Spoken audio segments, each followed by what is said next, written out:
शुक्रवारमध्ये आपलं स्वागत आहे। दहीहंडी, गणपती, दिवाळी, होळी अशा सगळ्या सणांची मांदियाळी असणारा आत्माराम धरणे यांचा गोविंदा हा चित्रपट या वीकेंडची ट्रीट असणार आहे। या चित्रपटाला ट्रीट म्हणायचं की नाही हाही एक प्रश्नच आहे, कारण स्वप्नील जोशीचा अभिनय किंवा तो स्वतः स्वप्नील हा प्लस पॉइंट सोडला किंवा गिरिजा जोशीचा पहिला चित्रपट आणि रोहन प्रधानचं डेफिनेटली थिरकायला लावणारं असं म्युझिक सोडलं तर या चित्रपटात काही पाहण्यासारखं आहे का? तर नाही। कथानक इतकं अपरिपक्व आहे की चित्रपट पाहताना तुम्हाला कदाचित वाटेल की हे कथानक कसं पुढे सरकवायचं याबाबत डायरेक्टरही शुअर नव्हता।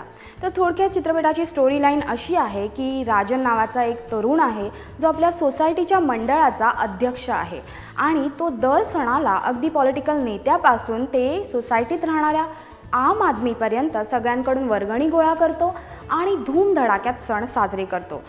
आणि तो याला इव्हेंट मॅनेजमेंट असं म्हणतो।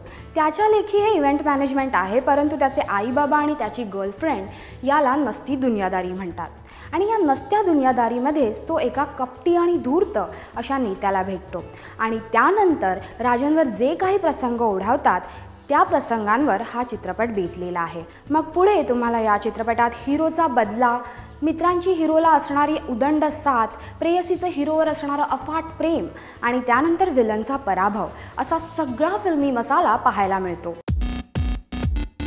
पडद्यावर चित्रपट खूप खटकतो। लाईट्स, कॅमेरा अँगल्स, सिनेमॅटोग्राफी, दिग्दर्शन या सगळ्याच गोष्टी जेमतेम झाल्यात। काही सीन तर अगदी इमॅच्युअर कॅमेराज वापरून शूट केले।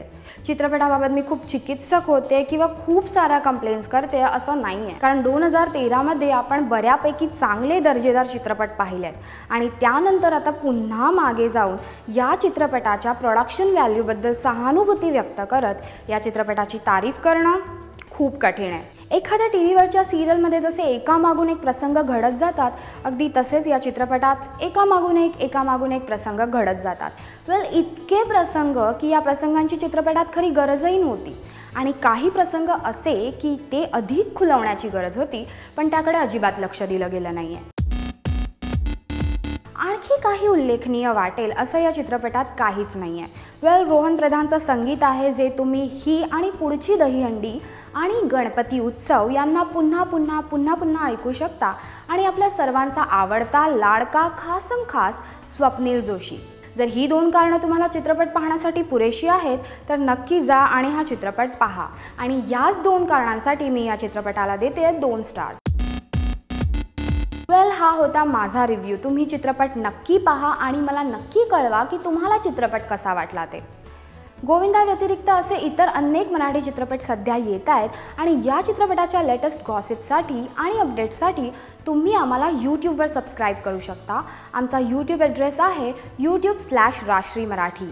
त्याचप्रमाणे तुम्ही आम्हाला फेसबुक आणि Google+वरही फॉलो करू शकता। तर हा होता आजच्या चित्रपटाचा रिव्ह्यू। पुढच्या आठवड्यात सतीश राजवाडेंचा पोपट हा चित्रपट रिलीज होतोय, तर next week is going to be happening. Till then take care, bye bye.